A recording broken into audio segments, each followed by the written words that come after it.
आपका स्वागत है दोस्तों 10 बेसिक क्लासेस में। इसमें एनसीईआरटी मैथ को स्टार्ट करने जा 10 का मैथ को इसमें सबसे फर्स्ट चैप्टर को वास्तविक संख्या को स्टार्ट करने जा रहा हूँ।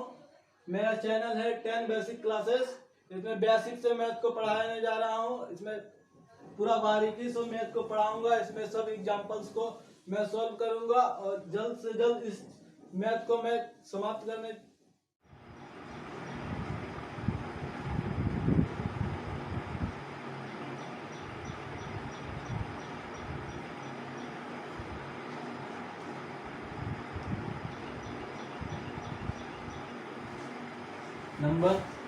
नंबर कितने प्रकार के होते हैं देखते हैं।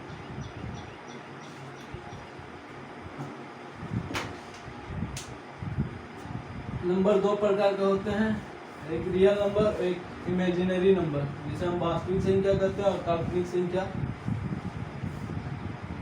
लिख सकते हैं। वास्तविक संख्या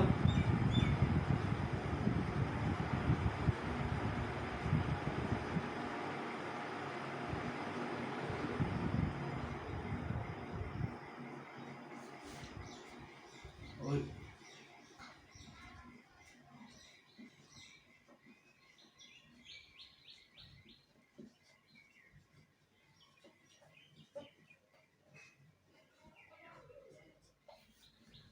संख्या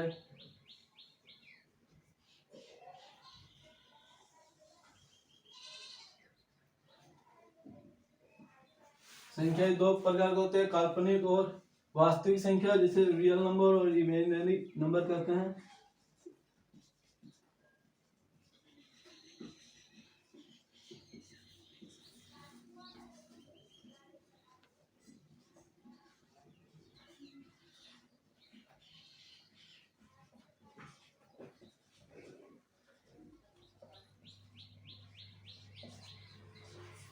नंबर आज वास्तविक संख्या में हम जानते हैं, वास्तविक संख्या में दो प्रकार के होते हैं, परिमेय संख्या और अपरिमेय संख्या।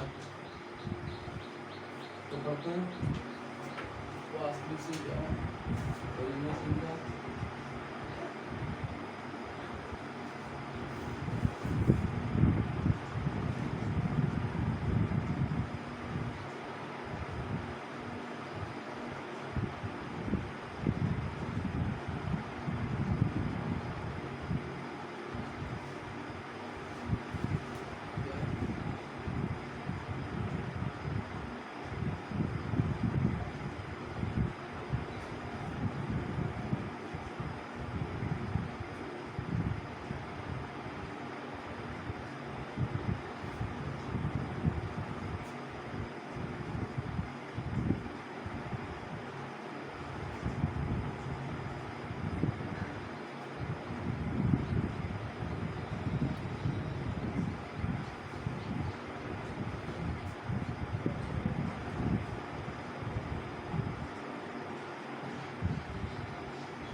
इसे इंग्लिश में रैशनल नंबर और इरेशनल नंबर कहते हैं।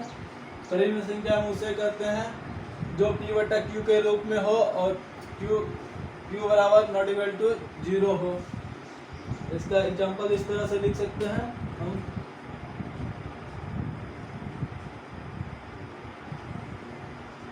p बटा q के रूप में हो, q equal to not equal to 0 हो।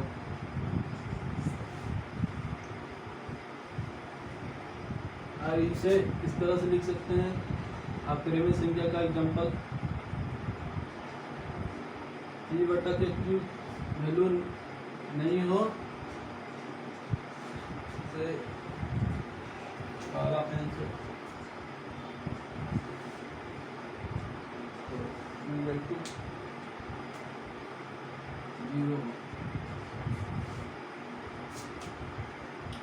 इसके कुछ एग्जांपल देख लेते हैं, जैसे 2/3, 4/2, 5/3। इसके अपरिमेय संख्या का कुछ एग्जांपल इस तरह से है, √2, √3, √5,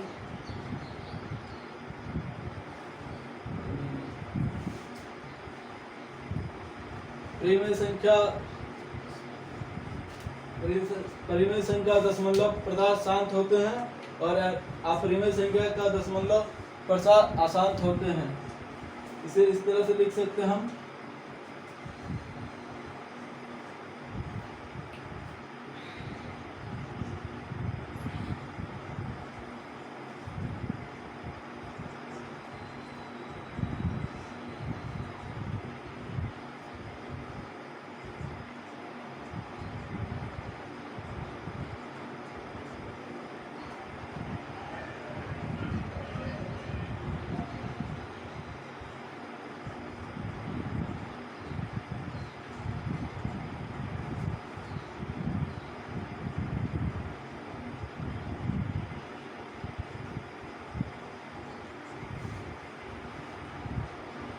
ये अशांत आवर्ती में हमेशा रहते हैं।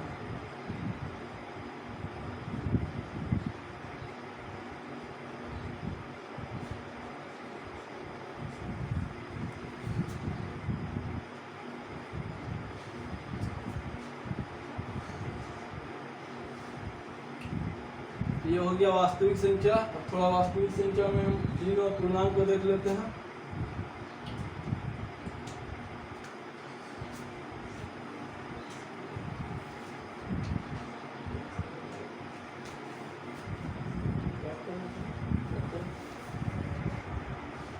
और कुछ अन्य संख्या के बारे में जानते हैं, जैसे ऋणात्मक संख्या हो गया, धनात्मक संख्या हो गया, प्राकृतिक संख्या हो गया और अभाज्य संख्या, सम संख्या और सम संख्या, विषम संख्या, अभाज्य संख्या और भाज्य संख्या के बारे में भी जानते हैं।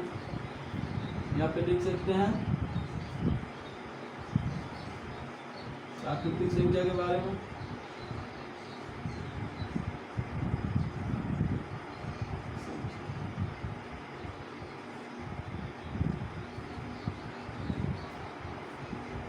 प्राकृतिक संख्या है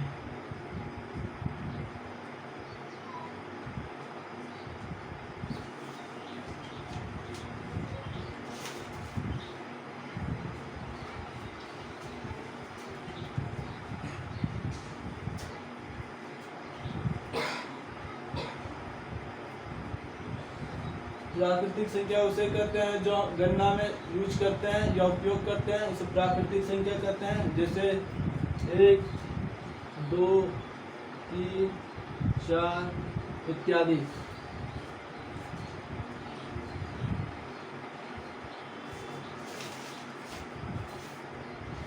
पूर्ण संख्या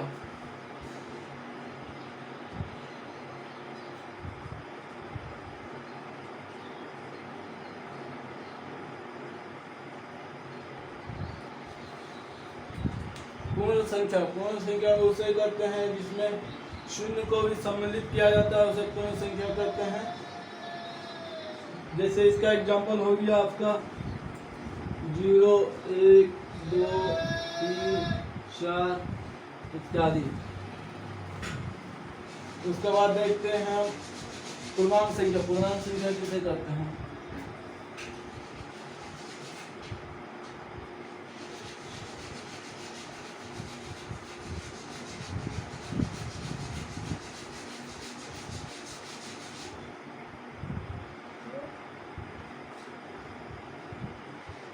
पूर्णांक संख्या उसे कहते हैं जिसमें 0, -1, 2, 1, 2, 3 सब सम्मिलित होते हैं, उसे पूर्णांक संख्या कहते हैं। इसका एग्जांपल इस तरह हम लिख सकते हैं -2, -1, 0, 1, 2, 3 इत्यादि।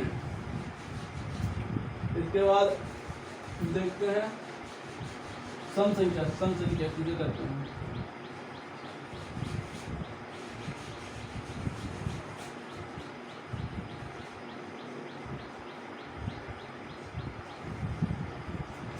सम संख्या उसे कहते हैं जो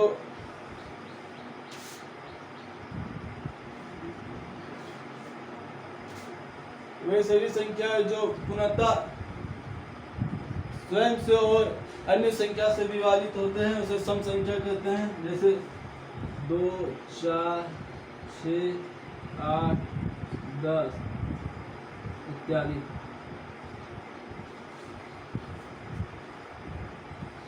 विषम संख्या। उसके बाद देखते हैं विषम संख्या।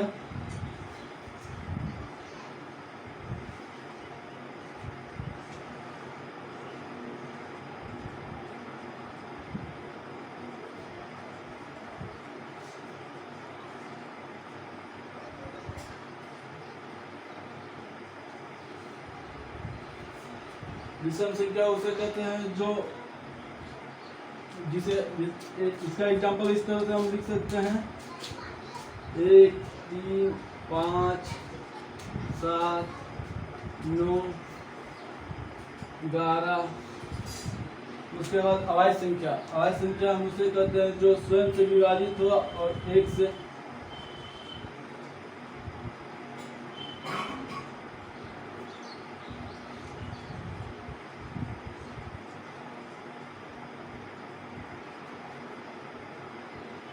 इसका एग्जांपल इस तरह लिख सकते हैं 1। इसका एग्जांपल आपका 2 3 5 7 11 13 etc। यह कुछ संख्याएं हैं जिनके बारे में हमें जानकारी रखना आवश्यक है, और इन संख्याओं को जानकारी रखने से हमारे अगले टॉपिक्स में पढ़ने में आसानी होगी। आइए हम एग्जाम्पल को सॉल्व करते हैं, चैप्टर 1 के एग्जाम्पल 1 को। उदाहरण 1। आइए हम पढ़ते हैं, इस क्वेश्चन को ध्यान से पढ़ते हैं। संख्या 4n पर विचार कीजिए जहां n एक प्राकृतिक संख्या है। जांच कीजिए कि क्या n का कोई ऐसा मान है जिसके लिए 4n अंक 0 पर समाप्त होगी। इस क्वेश्चन पर ध्यान दीजिए। आप देख सकते हैं इस क्वेश्चन को कैसे बनाया जाता है। आंसर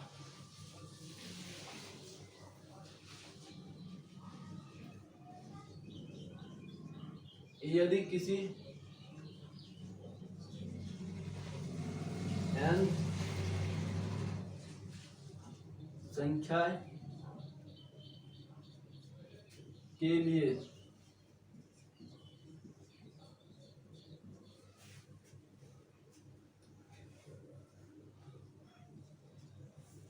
फोर n 0 पर समाप्त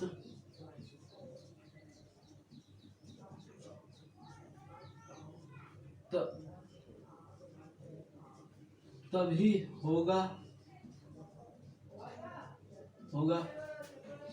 जब यह 5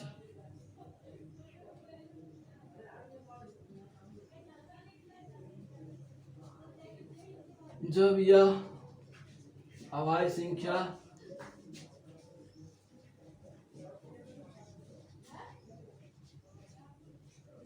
संख्या 5 से विभक्त होगी।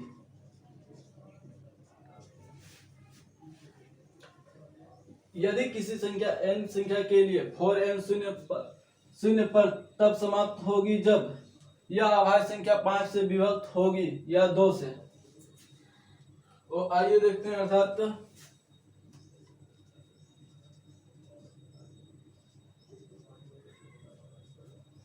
4n का के अभाज्य गुणनखंड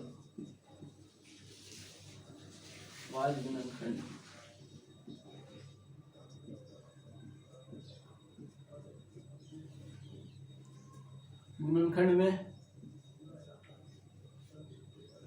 अभाज्य संख्या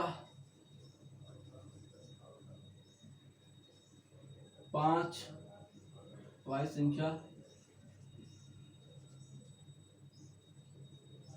5 आती है कि नहीं, आनी संभव नहीं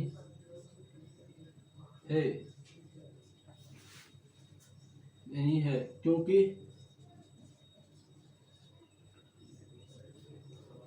4n का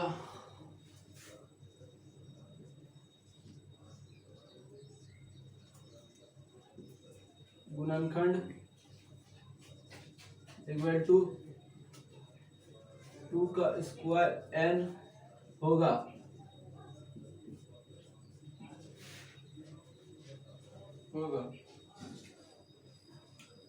अंक इसीलिए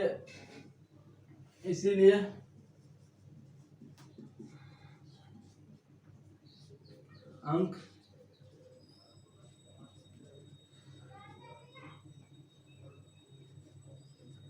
गणितीय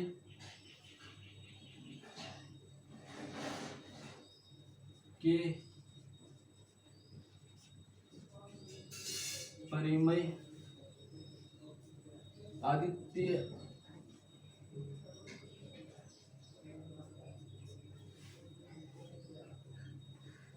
हमें यह बताती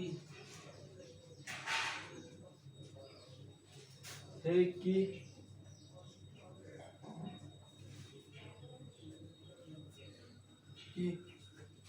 4n के गुणनखंड 4n अभाज्य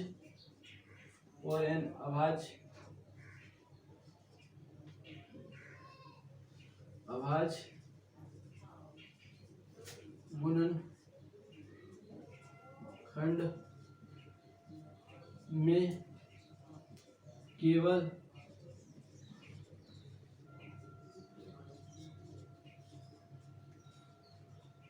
अभाज्य संख्या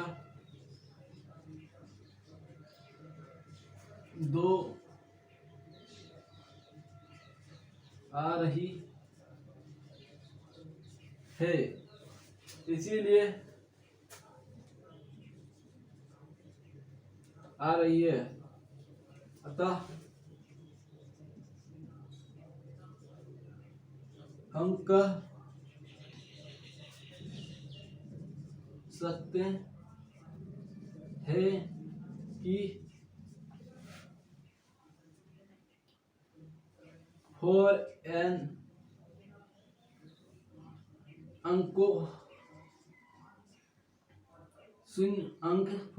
अंक शून्य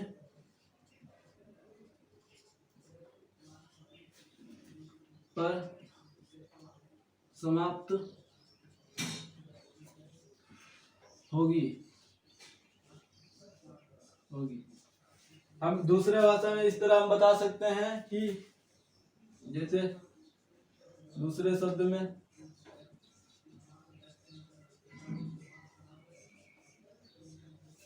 में जब किसी अभाज्य गुणनखंड में इस तरह का क्वेश्चन आए अगर, तो हम इस तरह बता सकते हैं कि अभाज्य गुणनखंड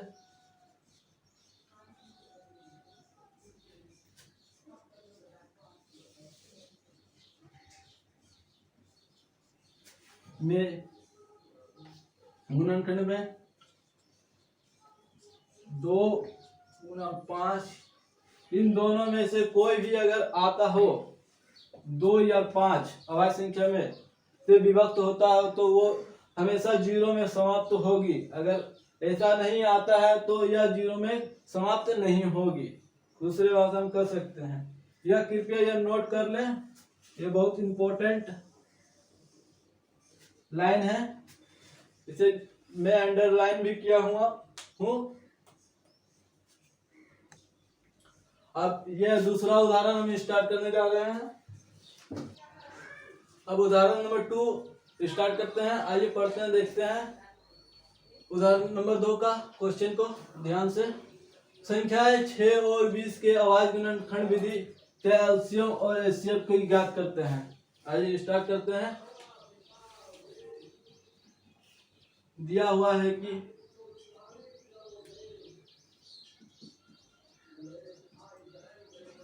हुआ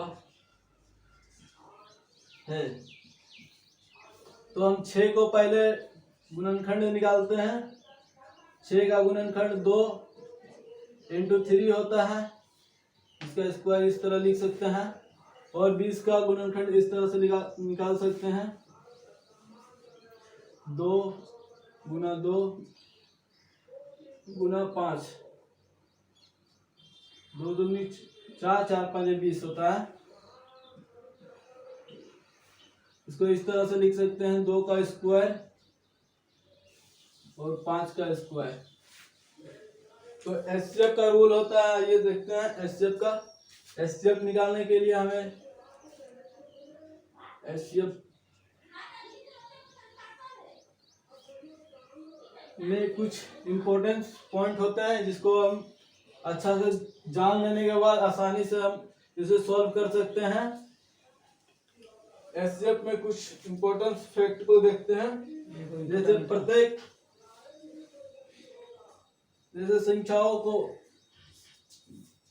संख्याओं एचसीएफ में संख्याओं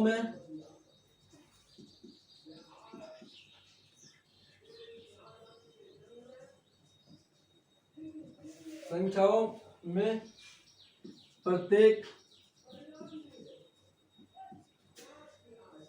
वैनिष्ठ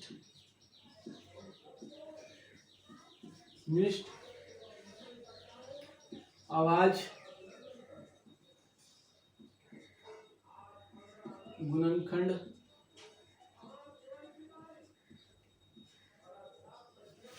की घात का व छोटी घात का गुणनफल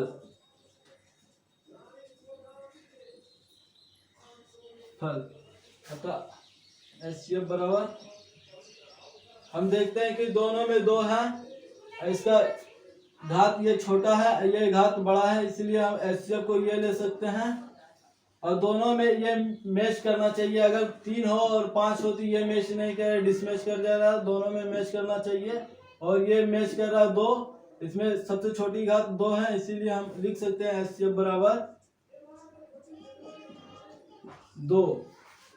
और एलसीएम का रूल बताता है, आइए एलसीएम का रूल देखते हैं।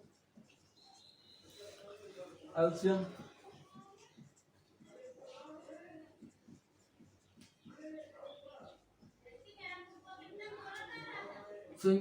प्रत्येक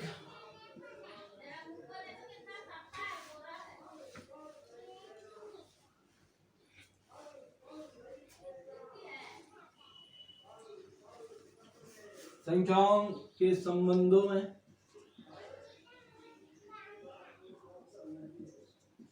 में आवाज गुणनखंड का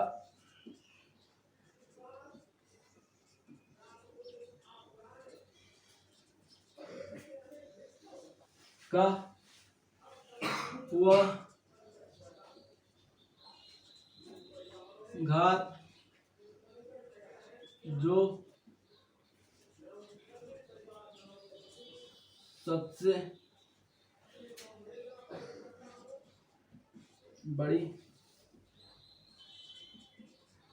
घात हो। आइए देखते हैं इसमें सबसे बड़ी घात, जैसे 2 में सबसे बड़ी घात ये है, एलसीएम इक्वल टू 2 का घात ये हो गया स्क्वायर। इसमें हम ले सकते हैं डिसमैच वाला, एलसीएम का रूल बताता है कि डिसमैच वाला लेना चाहिए, मैचिंग वाला नहीं। डिसमैच में आ जाता है 3, 3, 5।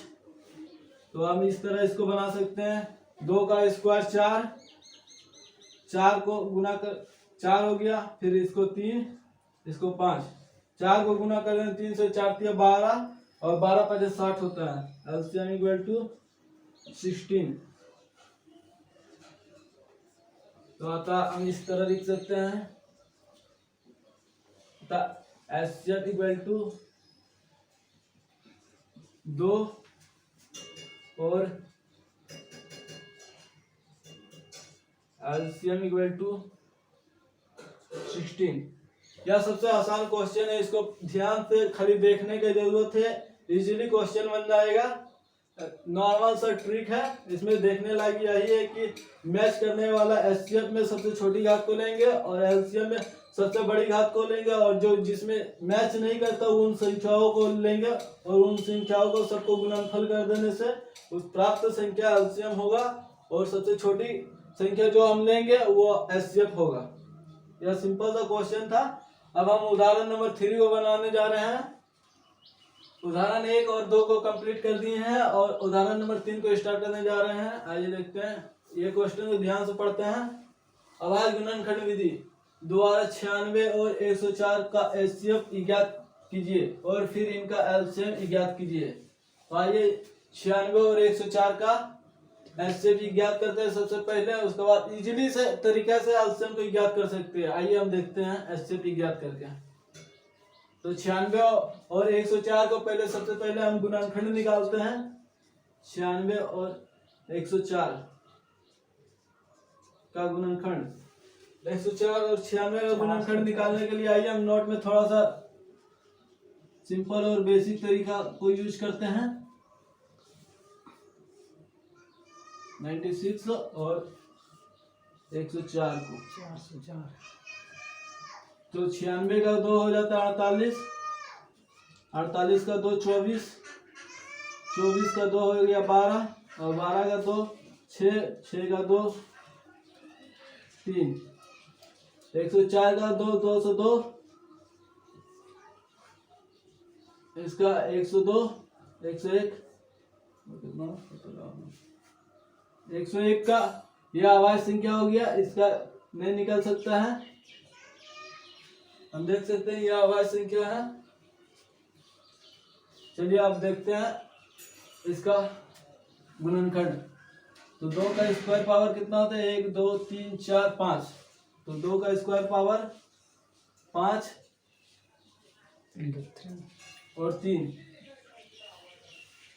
और इसका स्क्वायर पावर देखते हैं 104, 404 का 2 का स्क्वायर और इंटू 101, ये हो गया। अब एचसीएफ लेने का तरीका हम तो बता चुके हैं आपको उदाहरण नंबर 2 में। तो सिंपल सा तरीका है, इन घातों को देखते हैं और घातों में सबसे छोटे संख्या को लेते हैं। तो सबसे छोटी संख्या ये हो गया। ये सब तो मैच नहीं कर रहा, 2 ही ऐसा है कि जो ऑब्जेक्ट मैच कर रहा है। इसे हम घेरा भी करके दिखा सकते हैं आपको।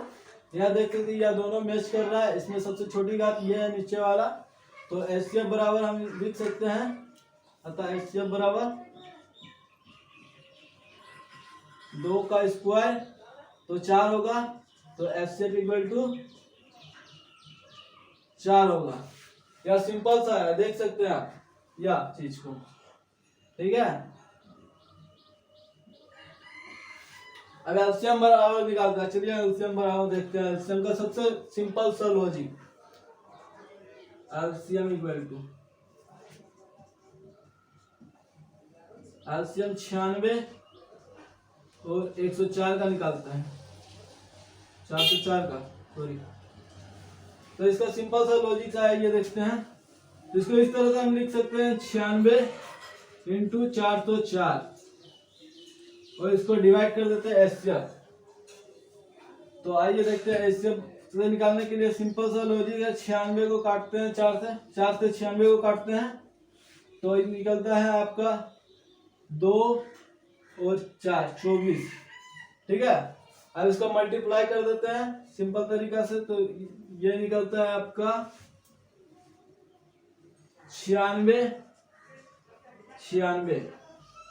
अब देखना चाहते हैं तो हम दिखा भी सकते हैं इसका गुना आपको सिंपल तरीका से, 404 और 24 का।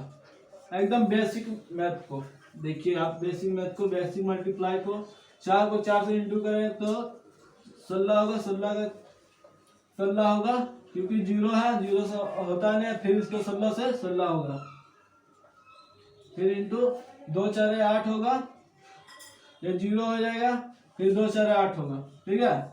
सब ये 6 का 6 उतर जाएगा, 8 और 1 9 हो जाएगा, ये 6 हो जाएगा, ये 8 1 9 हो जाएगा। ये सिंपल है।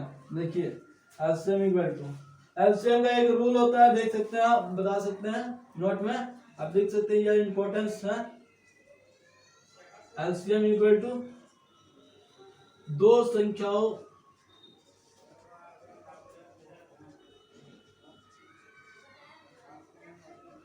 संख्याओं का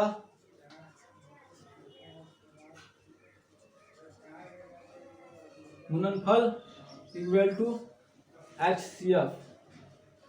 केवल जब दो संख्याओं का एलसीएम निकालेंगे तभी ये रूल अप्लाई होता है, नहीं तो नहीं। अगर हम तीन संख्या को लेते हैं, अगर इसी रूल को अप्लाई करते हैं तो यह सक्सेसफुल नहीं होगा, इसमें रॉन्ग आंसर आएगा। इसीलिए जब भी दो संख्या नजर आए तो इजीली तरीका से ये रूल को हम मेथड को यूज करके हम इसको एलसीएम निकाल सकते हैं। ठीक है, ये है एलसीएम और एचसीएफ। अतः हम लिख सकते हैं इसका HCF इक्वल टू 4 और LCM इक्वल टू 96।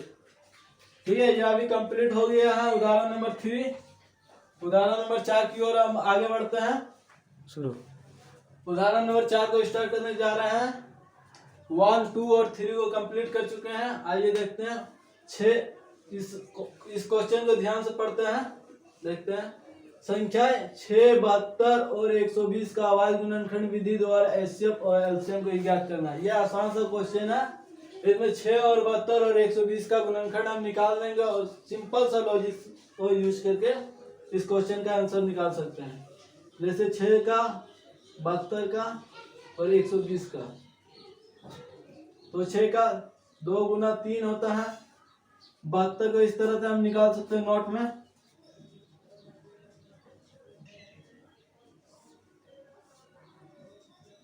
72 और 120 का, तो 2 से 36, 2 से 18, 2 से 9, 3, 3, 2 से 60, 2 से 30, 2 से 15, 3 और 5। यह सिंपल सा है। हम गिन लेते हैं। 2 का स्क्वायर कितना होगा? 1, 2, 3। 2 का स्क्वायर होगा 3, 3 का स्क्वायर 2, इसमें 1, 2, 3, 3 हो गया। और 3 का स्क्वायर नहीं है, 1 और 5। यह सिंपल सा है, निकल गया है। अब इसमें हम देखते हैं मैच करने वाले घातों का। ये मैच कर रहा है, ये लाइन मैच कर रहा है और ये लाइन। हम इसको ब्लैक पेन से आप कोऑर्डिनेट करते हैं, आपको ज्यादा अच्छा से नजर आएगा। ये 2 है आपका, ठीक है। तो ये है आपका बॉक्स, ठीक है,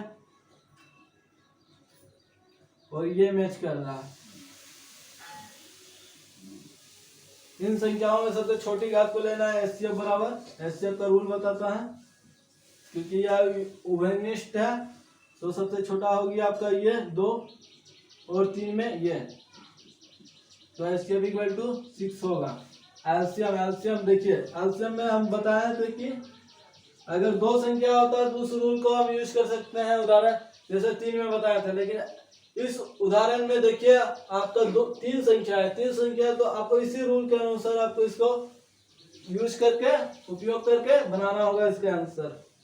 तो सबसे बड़ी घात इसमें आता है ये, उसके बाद आता है 3 का स्क्वायर, उसके बाद आता है 5, ठीक है। ये सिंपल है। तो 2 का क्यूब कितना होता है? 8। 3 का स्क्वायर होता है 9 और 5 का 5, तो 9 8 72 और 72 को 5 से इंटू करते हैं तो कितना होगा? तो आइए देखते हैं, 360 होगा। इसको सिंपल से आपको गुना करके भी दिखा सकते हैं।